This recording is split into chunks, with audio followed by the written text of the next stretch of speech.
Hello, everyone. I'm Adam Bradford, the General Manager for D&D Beyond. Thank you for joining me yet again this week for another development update and community Q&A session.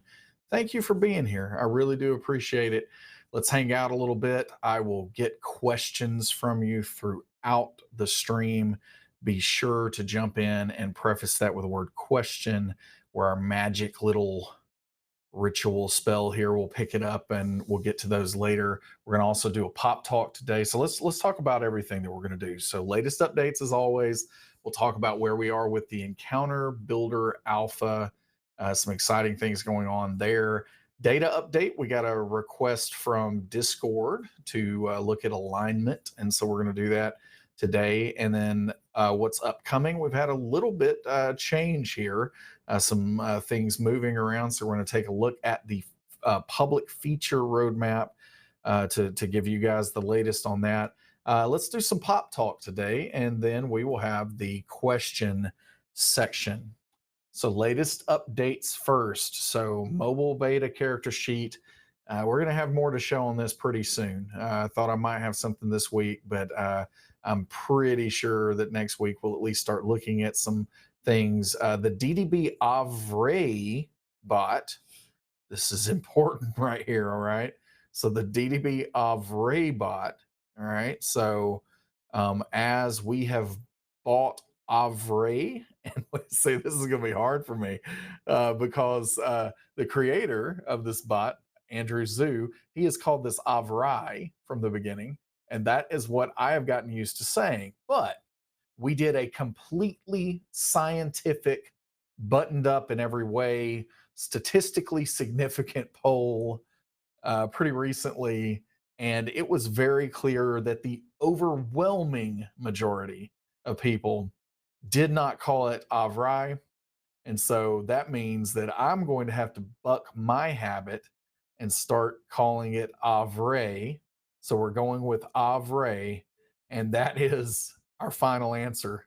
So the Avray bot, we are getting started with this. So this is a work in progress now at this point in time.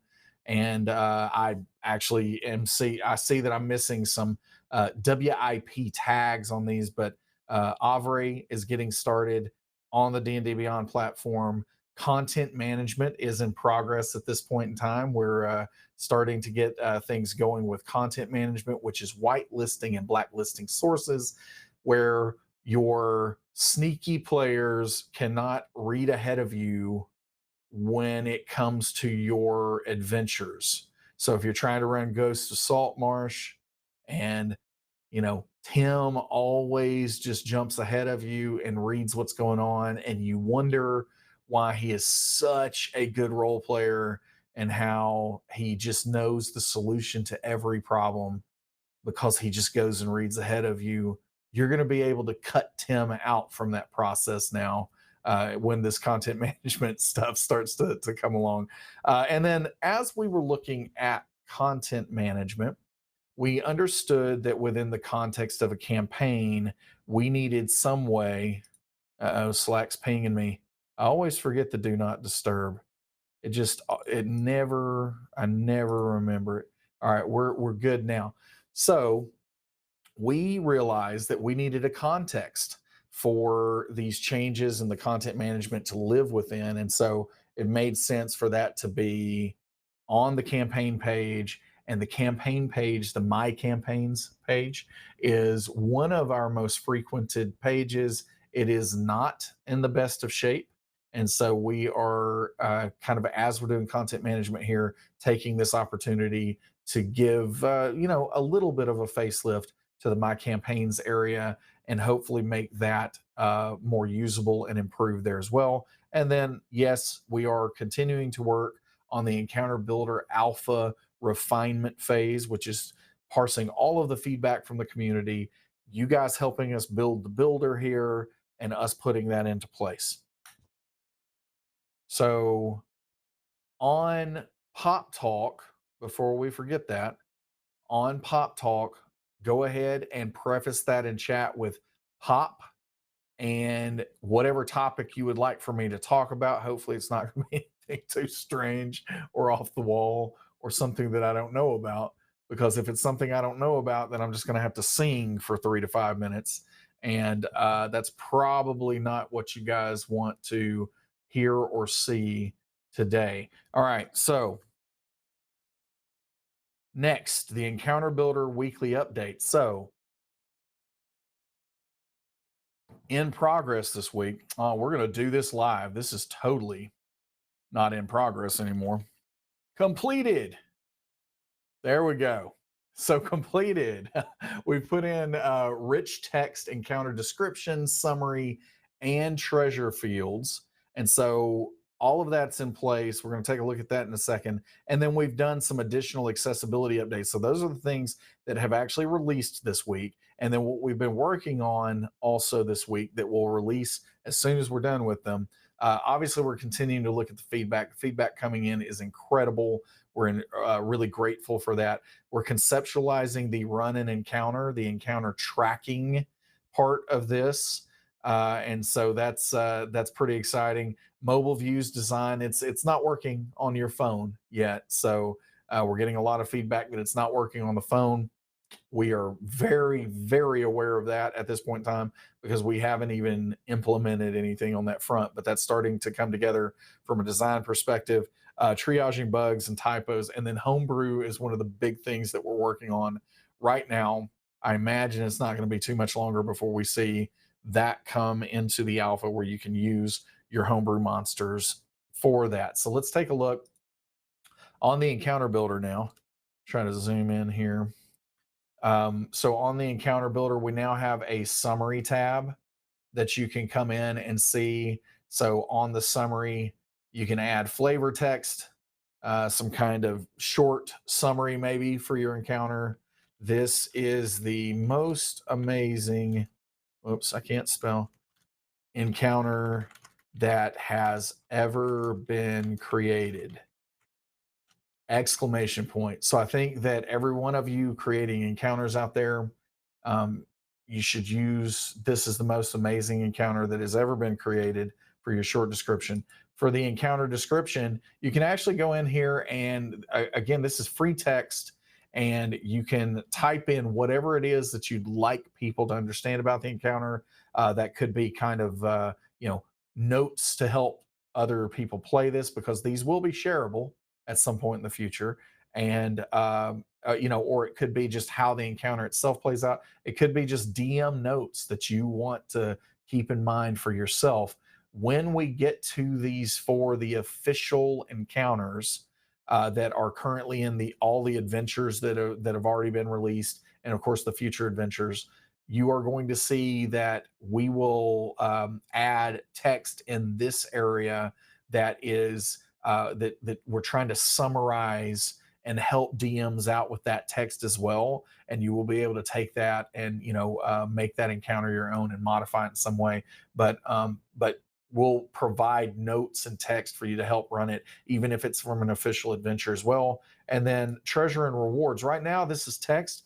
Over time, and I do say, this isn't going to be something that we do right away, and it's not going to be something that's going to be available necessarily in the alpha. But for right now, you can call out what any treasure or rewards would be for the adventurers completing or getting past the encounter. And over time, we're going to incorporate tooltips into all this. So you could use that in this section for magic items if you wanted to. And then in the future, we do want, let's drag and drop some items in here and allow you to maybe, I don't know, drag and drop those items onto players in your party that would then grant them those items. So those are all parts of things that we're working on over time, and that puts that together. So if I look at, let's just look at my encounters for just a moment. So the captive combatants, this is something that I ran for, hold on, I've got dog hair in my eye, I think. I have a husky at home. And if you're thinking about getting a husky and you don't like hair, don't get a husky. All right. So the captive combatants. So this is the encounter details page that we're starting to see. Now, if I edit this encounter and then I come to this summary and I type in all my stuff here, then I can save that. And when I come to view the encounter, all of this information will appear for me here on that details page now. So those are some of the changes that have been going in this week. And definitely appreciate all the feedback that's coming in. Really looking forward. Oh, this would have been helpful. I just got a link. You know that Slack thing that I ignored just a second ago. So yeah, where the wild things are. This is a good example of an encounter that has, you know, pretty full realistic things going on there.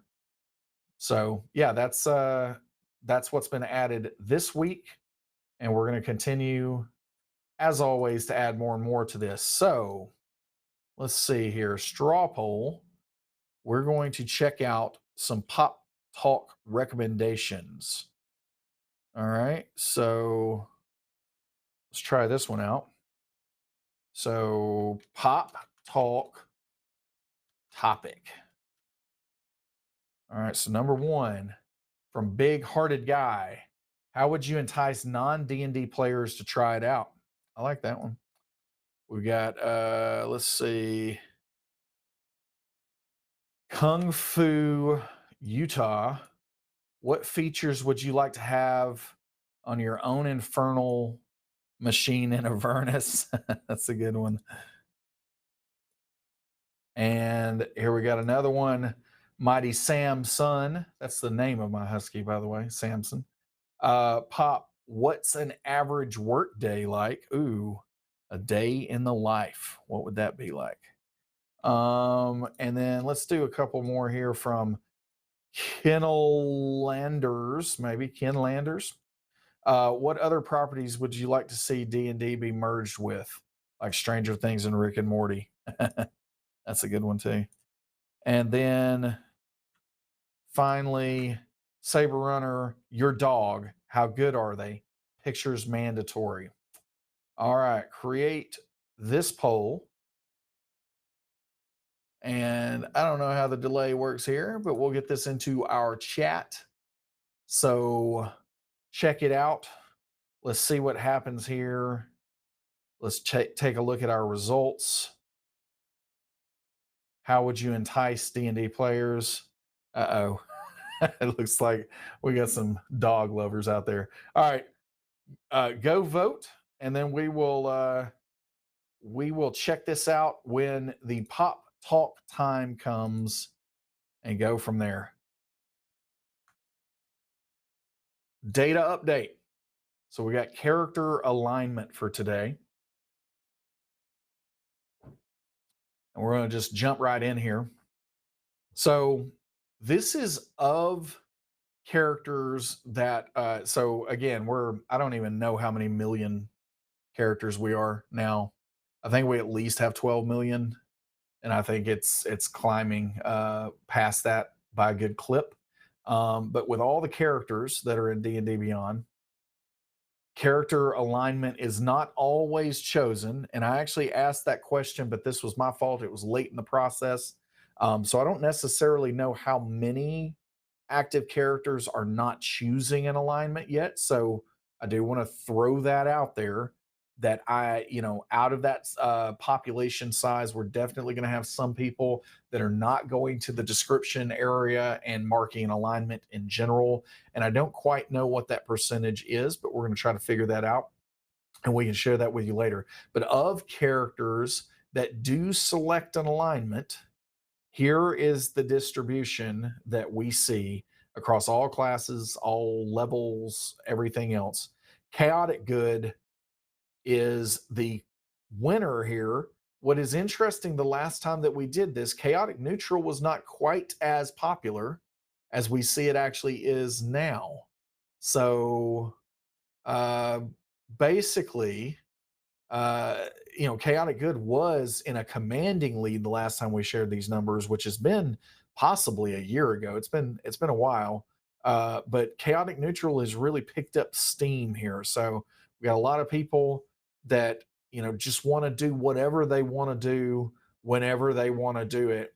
And chaotic neutral is really coming on strong. Neutral good, neutral, lawful good, right in the middle of the pack.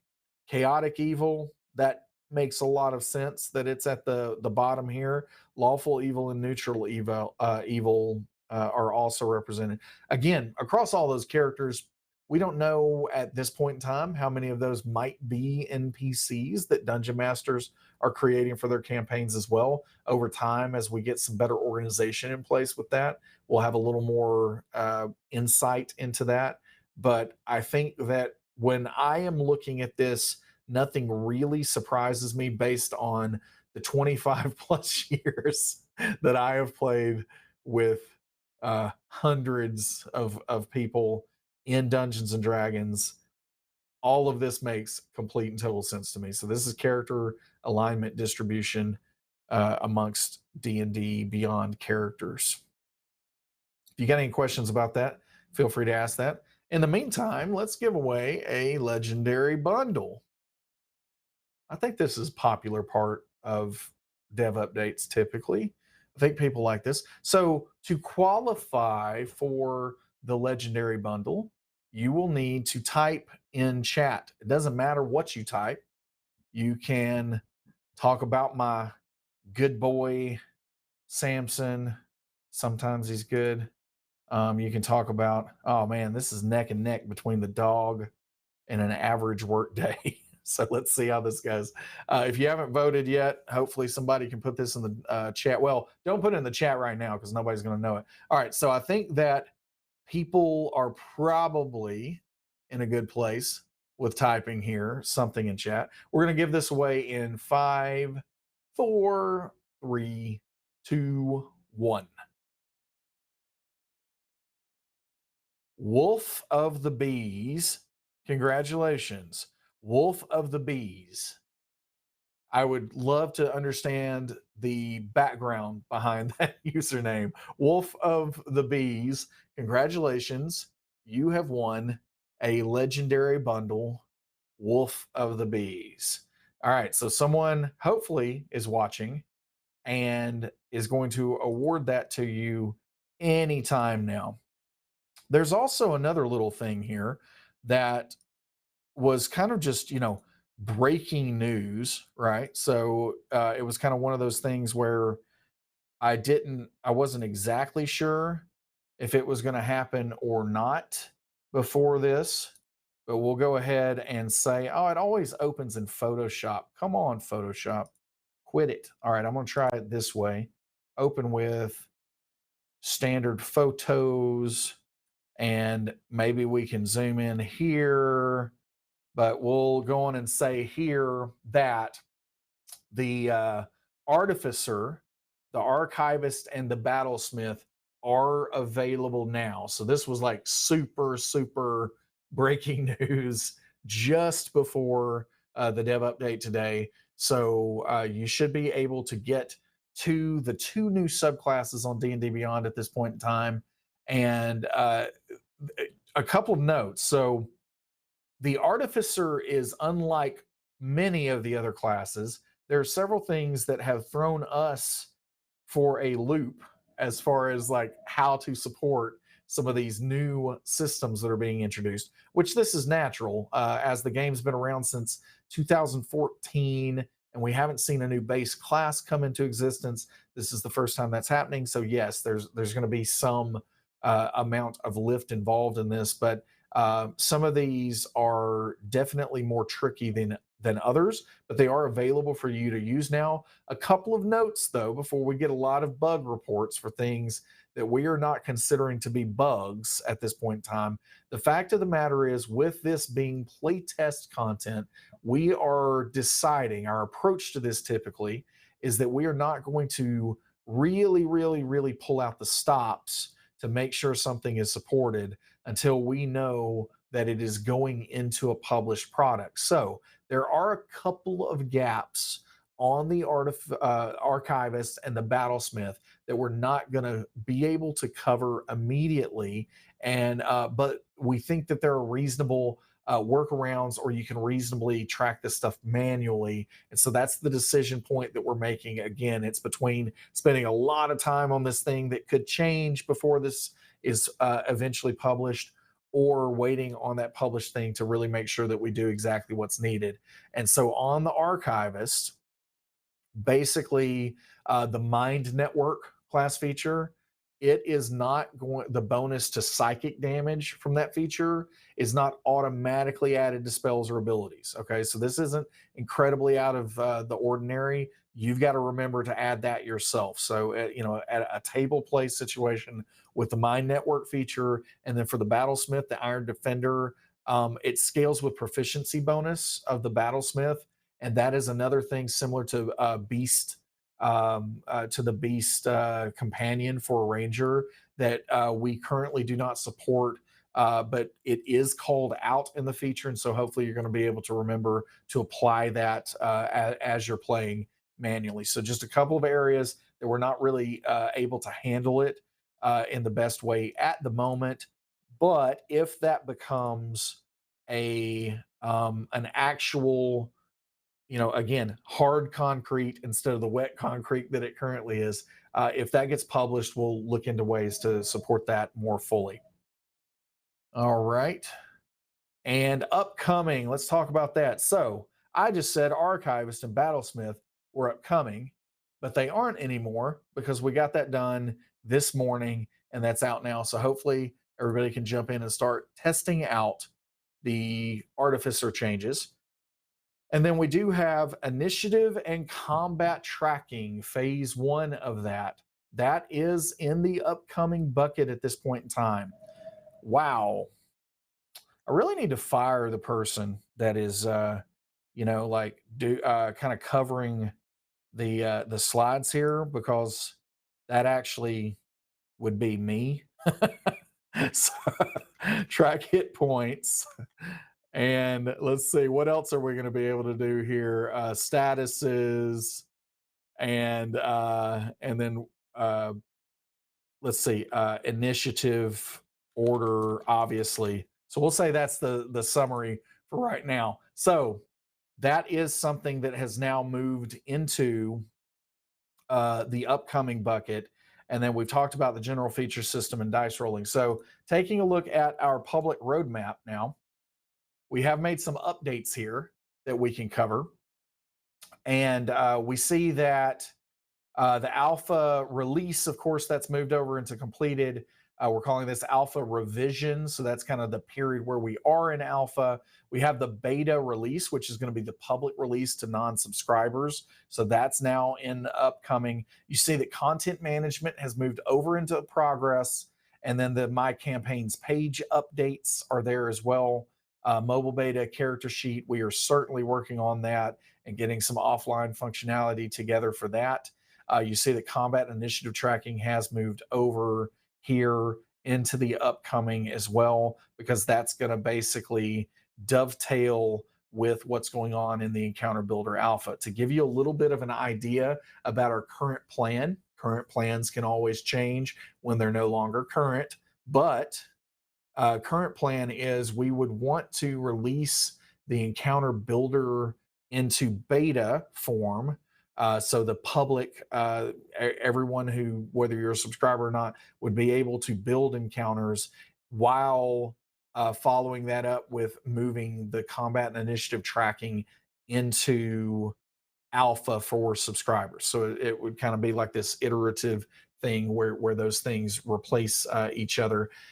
To be really, really clear with combat and initiative tracking, a lot of people mean a lot of different things with that. And what that means for us in phase 1 is being able to track initiative order, monster hit points, statuses, and so on. It is not doing some of the more in-depth automation that we're wanting to happen as later phases. So those things are going to be a little further down the road, but the idea is to be able to quickly and easily run an encounter and keep up with monster hit points and health, and your party as well. All right, let's see. Was there anything else? All right, I think that's it. So that was weird. Ask me anything. Okay. we got those out of order, but we're going to do pop talk first. Let's see what we're doing. Oh my gosh. All right. Your dog, how good are they? Pictures mandatory. All right. So, since this is what I'm going to do, since the dog and the average work day were so close together, I'm going to try to split the time between the two a little bit because I think that's going to, be the fairest thing that we can do here. Oh my goodness. They've already canceled Swamp Thing. I jump on Twitter and it's always bad news that they've canceled Swamp Thing. Seriously? Like, how is that even possible? Anyway, all right. That's neither here nor there. All right, tweets. Let's look at this because it says pictures mandatory. So we're going to try to do this. I know there's a way to look at just my media on tweets, right? I need somebody to help me with Twitter. Somebody, hello, can somebody help me with Twitter? All right, so let's think about the dogs. So I do have 2 dogs. I don't want to, kind of shortchange the little Bassador. So we do have a Basset Hound Labrador mix. So she looks like a lab with short legs. And she is gorgeous as well. But let's see. How are we going to do this? I don't actually know. But I have to show a picture, is what I've heard. So, see this thing that Twitter always does there? Yes, I want to do that. All right, photos. So here we go. This is Samson. And for the most part, he is a good boy. Unfortunately, Samson was not treated well because of Game of Thrones. This is actually a thing that has happened because of the popularity of Game of Thrones, especially when the show initially came out. All kinds of people jumped out and wanted to own their very own direwolf.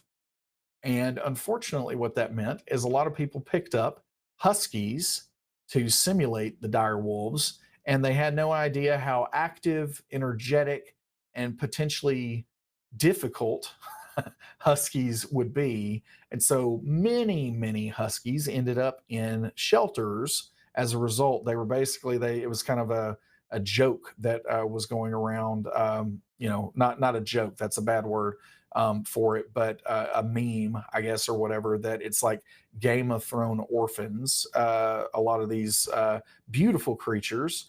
And so in Alabama, especially, it is even raining today, and it is sweltering hot and just really nasty here in the summers. That's really rough on a dog like this. But so lots and lots of these in shelters. And so we rescued Samson a couple of years ago. I think we've had him going on 3 years maybe.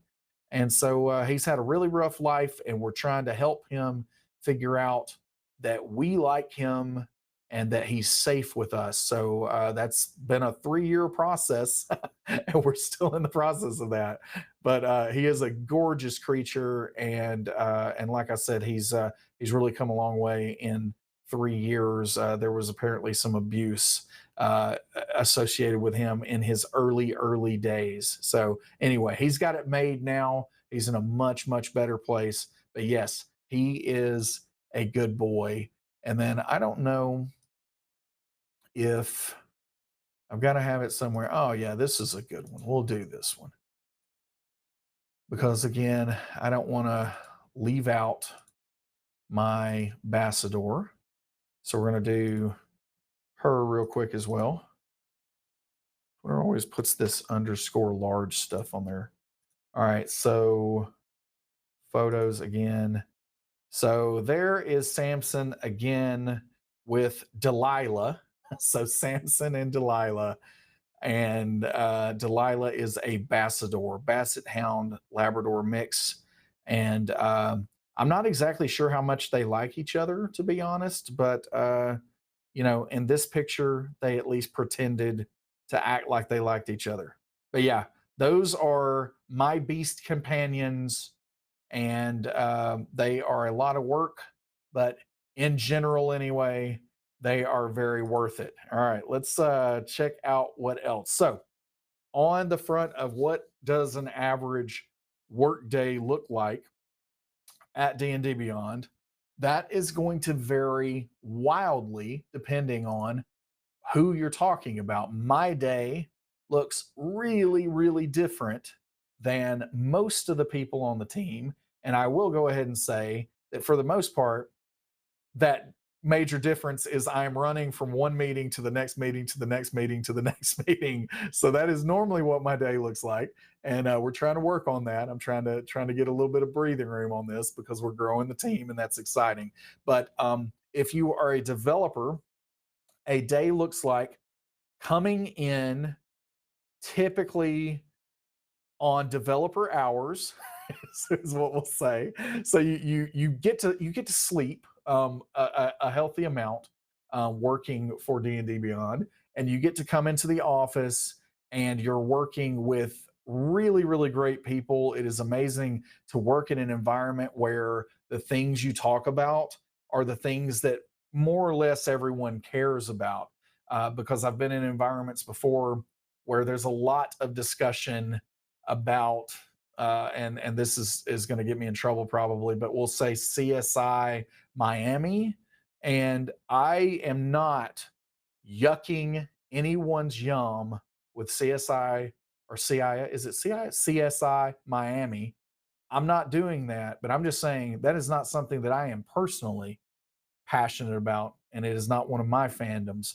And so it's great to work in a place. So you come into work, you sit down. There are plenty of discussions and collaboration about what you're working on. We're broken into very durable product aligned teams. So again, we have a characters team, a content team, and they also cover commerce. And then also we have a challenges team who's working on the encounter builder right now.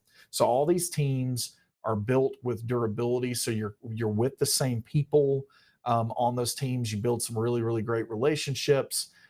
We have catered lunches. So if you're a developer, you're writing some code, presumably. I guess that's what they do out there. They're writing some code. Then we have catered lunches. And sometimes I pull people out to go eat chicken wings. But otherwise, catered lunches. You come back after lunch, you write a little bit more code on things that are incredibly exciting to work on. So that's the best part of the job. And then again, you're just working with good people, doing really exciting things. If you want to work here, I am pretty sure we've got some more openings together. And if they're not posted right this second, there will be, because the team is going to continue to grow and grow and grow. So keep an eye out for that. If you're not a developer, the day is going to look a little bit different. If you're into content, you're working on getting all the latest exciting things from Wizards of the Coast and making that a digital thing to exist in our system. So that's what you're doing with your day. We talk through. We play a lot of D&D also, because we think that is very, very important. So people hear.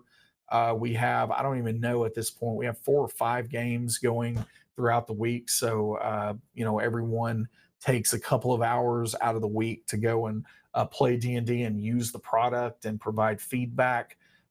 So yeah, it's a really great collaborative environment. It really is a dream job. I can't say more about it than that. If you are a rock star, we would love for you to come and work for us. Huntsville is a wonderful place to live. So there's that part. All right, let's jump into questions. Ask me anything. Always interesting to see what actually happens with this on the Ask Me Anything part. All right. So we've got Advent are any plans to be able to publish encounters that others can browse and incorporate into their games like we can with Homebrew. Yeah, I mentioned this briefly earlier. You will be able to share encounters at some point in the future here. You'll be able to share those just like you can with other bits of Homebrew, and people will be able to come in, view your encounter, add your encounter to their collection, rate your encounter, and so on. That's very important for us. Devere P, any plans for a metric system option? We will follow Wizards of the Coast play on all of those kinds of things. So the moment that Wizards of the Coast adds metric system support, we would be there with them. But I currently, anyway, do not know of any plans to do so.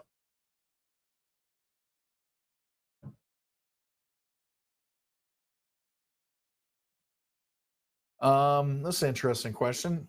Advent R. What is the threshold for upcoming features that allows you to at least acknowledge that it's something you're planning or would like to do?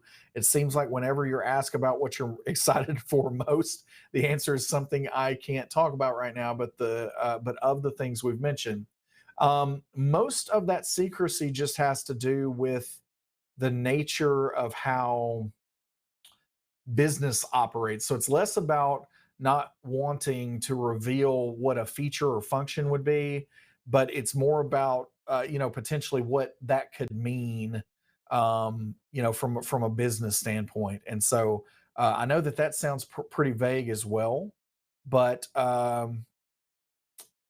it's the threshold typically is if we are legally able to talk about it, I've probably already talked about it. That's a good way that I will put that. Dagaba 46, with Apple's announcement of Project Legacy, are there plans of a Mac OS app in the future? Not currently. We will keep an eye on demand, and then we will revise that if we need to. K-Mander, how do you pronounce Sahuagin? Sahuagin. So I think I answered that question by reading the question. I'm pretty sure that's how it's done. I don't know. Will, do we get sound from this? Probably not, right? Yeah, okay, maybe. Okay, yeah, probably not. But this is what we will say here is that if you would like to know the official pronunciation, then I don't know if this is going to be Matt or not. You're not going to hear this, but so yes, Matt very clearly said with quite a bit of gusto, Sahuagin. All right, so Sahuagin is the official pronunciation, but you can do this by finding any of our monsters with the audio icon there, and you'll get that pronunciation. Oh, let's see. Shadow Knight Crow, my wizard got a hat of wizardry last game and attuned to it. I used it. However, when I take a long rest, it doesn't reset the charge. As the item description says, you can't use this property again until you finish a long rest. It still says one charge used. Shall I do it manually? Well, you definitely can do it manually until we provide a fix. But if that one is actually long rest, then there's probably just simply something missing there. Did we say that is the hat of wizardry? So let's take a look at that one here as well, just to be sure. Hat of wizardry. There we go. And so you can cast a cantrip that you don't know. If it succeeds, you cast the spell. Can't finish this property again until you finish a long rest. That's very, very good. All right, so let's see if we can get someone from the content management team to get on that and address that where we can have that going from long rest. There may be an issue with charges and long rest, so we'll have to look into that one a little bit. But yeah, that shouldn't be happening. That actually is one of the few, if not only, examples that I know of in fifth edition where an item is saying long rest instead of dawn. And I actually, when you asked the question, that's what I suspected, that it would be dawn instead of long rest, but it actually does say long rest. And I think that that is a little bit of a departure from what is typically done. So we'll have to check into that. Will D&D Beyond ever come to Dragon Con? That is a difficult question for me to answer, but I believe the answer would be yes. I just don't know exactly when. Advent R, what has been the most difficult part of getting DDB to where it is today? How has getting over that hurdle, if it's not something you're still going through, help the team as they go forward? I actually would say that the most difficult part of getting to where we are today was just simply the initial kind of convincing that this was something that would be a valuable thing for the community and for our company. And so that hurdle in the beginning was very, very big because there was a lot of risk associated with that. Any company trying to start something new is going to incur a large amount of risk. And that risk is something that we had to work really, really hard to mitigate enough that we got a green light that we were able to come in and work on this. So I would say that's been the hardest part. We are in the middle of a struggle right now, though, that again, we value transparency quite a bit. I sit here and talk to you guys every week. I answer all kinds of questions. So hopefully that is apparent. But we're going through a struggle right now where we are scaling the team size by a very rapid rate, and we are, transitioning from 6 to 8 months ago having 5 developers to now all of a sudden having 23, maybe I think at this point in time. And so growing pains are associated with trying to scale to that degree. So, that's another struggle that we are going through. The best thing that I can say about that is that we have incredibly good personnel. The team members that we have here are just incredible to work with. And those growing pains are met with optimism, they're met with a lot of passion, and everyone is very solution oriented. And so that's something that we're working towards. So, part of that scaling is, how do you take something like a platform that we're currently on and transition that into distributed architecture and microservices and all those things that come with it. So there's a lot of those kind of growth and scalability challenges that we're going into now. But I am highly confident we're going to figure this out, and we're going to be able to come kind of emerge from this in a much stronger place where we're going to be able to accomplish the things that require us to scale as large as we are. So even with the size of our team as it is right now, our projections have our team being at minimum twice the size that it currently is within a couple of years. So that hopefully lets you know that we're continuing to invest heavily in what's going on here, and we have a plan, and we are working towards making that plan happen. Devere P, will there be bundles in the future that will calculate the cost based on the content we already own rather than what we paid for it? No, there are no plans to do that. I think I explained this a little bit in the last dev update. Really, the fairest and most reasonable thing that we feel like we can do is give you credit for every dollar you have paid on any of those things. And so, again, there are many, many companies in the world today that do not give any type of previously purchased content credit for any type of digital product. We do not think that that is the right way. And so, therefore, we provide that credit for doing so. And we think that the most reasonable fairest way and best way to do this for the community is to never make you pay more than what you have spent into that and what that total price is. So we're always going to give you credit for the money you pay. So in the situations that I have seen where people are potentially confused or frustrated by realizing that over the course of the last couple of years using discount codes or promotional codes, they've saved $50, whereas the bundle for an adventure, and they've bought maybe, let's say, all the adventures, and the bundle for an adventure is going to give $20 off from that. I think that if you look at it on paper, the fact that you've saved $50 over the $20 over the course of a couple of years here, that is going to really be a key indicator that you are coming out in a better place, than potentially doing that. Now, yes, you're not unlocking a future discount, but again, discount codes are something that we do all the time.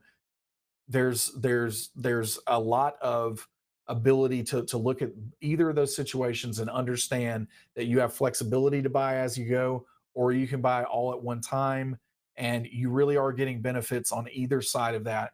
And the best thing that we can do is give you credit for the money that you actually pay.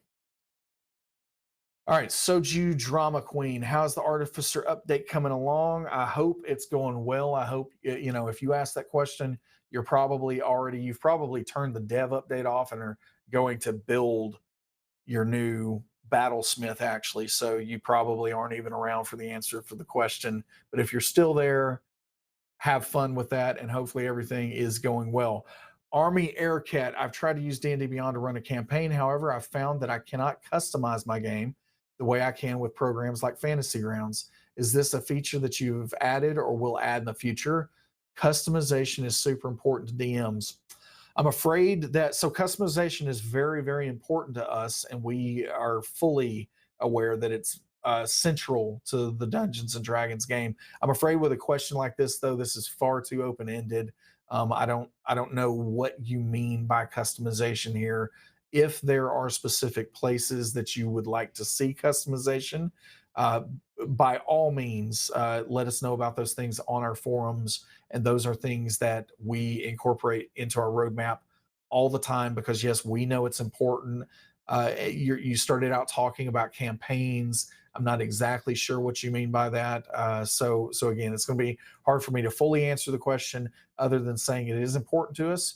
And we're not going to always know what kind of customization you're looking for if you don't let us know. So encourage you to do that. MT History Buff, what challenges are being encountered with custom vehicle creation? Also, thank you for the vehicle category and inventory. You're welcome. Thanks, guys. You did great out there. All right, so challenges being encountered with custom vehicle creation. Um, uh, I don't know if challenges is the right word here. It's not anything that's particularly difficult. I think it's a little bit more. Um, I think it's a little bit more. Again, most of the challenges that we face are things that we can overcome from a technical standpoint. We don't have a lot of concerns about that. It's more just the bandwidth and the time. Those are the challenges that really come into play for us. So with custom vehicle creation, it's just trying to figure out exactly where we're going to fit that in when we have all these other really, really cool things that we're trying to work on at the same time. So that actually is the biggest challenge. Crimson Blues Clues. So you're bowing to peer pressure and pronouncing DDB Avre Bot A. I am actually not bowing to any real peer pressure. That has not been a word that I've even heard since it's been decades, maybe, since I've heard that term. But so, no, not bowing to peer pressure. I am listening to community feedback. That is a much better way to put that. Lunchbox McGee, will D&D DDB be selling merch with the Rainbow Heart graphic for Pride Month? No, unfortunately, as things stand right now, we do not have the ability to sell merch directly. We don't have the rights to do so. And so we are trying to work through how we can provide some merchandise, but we have not been able to cross that bridge yet. So no, nothing will be happening for Pride Month on that front. Shadow Knight Crow, which development slash tool that you have launched for DDB are you most proud of so far? The revised, revamped character sheet probably is going to be the thing that I would say has really moved the needle the most. I was really personally involved in that one because that was a pain point that I started playing in a campaign right after we started the beta of our original version of the character sheet, and I ran into just the frustrations and the challenges throughout trying to play a character there. And so that revamp was really born out of us dog fooding, of us trying out our own product and trying to make it better. And I also personally read hundreds of thousands, millions, I don't even know, of points of feedback. And so it was a very, very intentional process that was a tough process of trying to make that better. But I think that the result, it's not perfect by any means. I'm never going to say that about anything, but it is in a much, much better place. And so I would say that that is the thing so far that we have made that I am probably proudest of. But we really can say you ain't seen nothing yet. So lots of other things are going to be happening here. Advent R, what effect has the acquisition by fandom had so far on development, i.e., getting new resources and developers on board, and what we expect in the future? I'm really excited by some big ticket items like the VTT and fleshed out campaign management tools, as well as the things you say you're excited about and can't talk about. How do you know you're excited about those? I can't even talk about them yet, but they seem so far away. So we'll go with the end of that first. Nothing, everything seems farther away to a fan than maybe it actually is, and things are always going to feel too far away. I believe whether it's today or in the next, oh, there's a beautiful red-tailed hawk like just right outside my window. Sorry, I'm like River and Serenity Hummingbird. Anyway, so ultimately, though, with that, E3 is starting, I guess, today or something.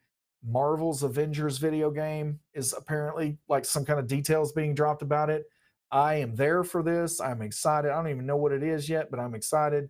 And they're going to announce some release date that is way too far away for me because I want to play it tomorrow. But the truth is, they have to develop, they have to, they have their cycles. A baby isn't born, a baby takes 7 to 9 months to be born. There's some things that you just can't speed up a process for, and so ultimately that is what it is with any of this. So everything's going to seem far away, kind of no matter what. But fandom and the effect that that has had, it's had a profound impact. As I was explaining before, we have gone from 5 developers to something like 23 at this point in time, and we are hiring many, many more than that. I think the team is supposed to grow by 10 additional resources before the end of this year. I think that we're not going to be able to do that just because we physically can't interview and hire that many people. So fandom has been the best thing that has happened to D&D Beyond up to this point. And I am really, really happy and proud to be part of the company. I love the mission that we have as a company and everything else. So yeah, it's been a really, really good thing, and it's giving us the resources to do the things that we want to do to accomplish those dreams. Some of which I can't talk about yet. That we're trying to really get down the road for. MC Evans 66, will subscriptions ever be upgradable without canceling the lower hero tier? I am glad you asked that question. I was looking at some research from our principal architect this morning, that is talking about some upgrades that we're trying to make to our payment system that will allow for what you're talking about here, and it will allow for you to, for instance, purchase a subscription at the same time in the same cart as purchasing uh, some kind of digital product. Because right now you can't do that either. So yes, we are looking into this, and we will have more to share on that before too much longer. Vactsum, what familiar would you want in real life? I mean, if we're talking about fantastical things, I'm going to have to say a pseudo dragon because I mean it's a pseudo dragon, but I would not mind a flump probably as well because the telepathy would be very, very. But see, I know that they're not necessarily categorized as familiars, and so we won't go there. But like I do like that concept and I would like to do that. But otherwise, I am definitely not doing a cat, if that's the question. Otherwise, I would probably use some type of bird, like maybe that red-tailed hawk that I saw just fly right up there. I will summon that as my familiar. I do love birds. DM W71, is AL validation considered a part of content management? No. Will it be implemented in a later phase, or is that a completely separate project? The best way to look at that is content management is a prerequisite for what we would need to do for any type of Adventures League integration. And so we're tackling that first, and then we do want to get to Adventures League, trying to assist and support and make Adventures League a little bit more convenient. So that is going to be coming at some point in time. Let's see. Devere P, will there be changes to accommodate the one-on-one rules that will be featured in the Essentials box? So I'm not exactly sure how much of that I can talk about yet, so I'm going to have to be a little careful here. But I can let you know that yes, we do plan to support what's going on there, and yeah, we'll leave it at that for now. I'm just going to be overly cautious there, but yeah, like we'll leave it at that we will support it.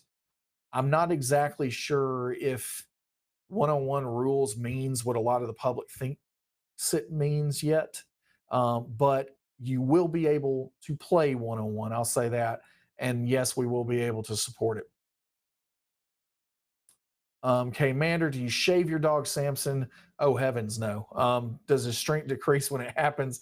No, you're not supposed to shave a husky. There have been many days when I'm pulling hair out of my mouth that I maybe want to, but I have not done it yet anyway. Um, all right, I play dead people. Apparently, the encounter builder uses the internal Wizards of the Coast encounter math. Can you tell us what is different about it? This is actually a misconception. I saw this pop up on Reddit. I tried to go in and chime in officially on this. It looks like I misspoke in a dev update. I don't know how it happened. It was genuinely just it was just like something that I shouldn't have said, like because I knew in my head that this wasn't the case at all. So it was just completely a mistake. But the encounter builder, I've been saying all along that we have the secret sauce from Wizards of the Coast on monsters and how challenge rating is calculated. When we get into the monster builder, that is where that will come into play. The encounter difficulty and all of the math that goes into that, Wizards of the Coast has nothing that's special. Like what you see in either the Dungeon Master's Guide or Xanathar's Guide to Everything is a different front end to the same back end, and that same math is what they use. And so the official math is being used in the encounter builder, but there's nothing different or special about it than what you see in the DMG or Xanathar's Guide to Everything, because there's nothing that Wizards of the Coast has that's special in that regard. For monsters and determining the challenge that then rolls up into that encounter builder math, there is something special, and that's what we will be introducing as the monster builder. So hopefully that helps clarify that a little bit.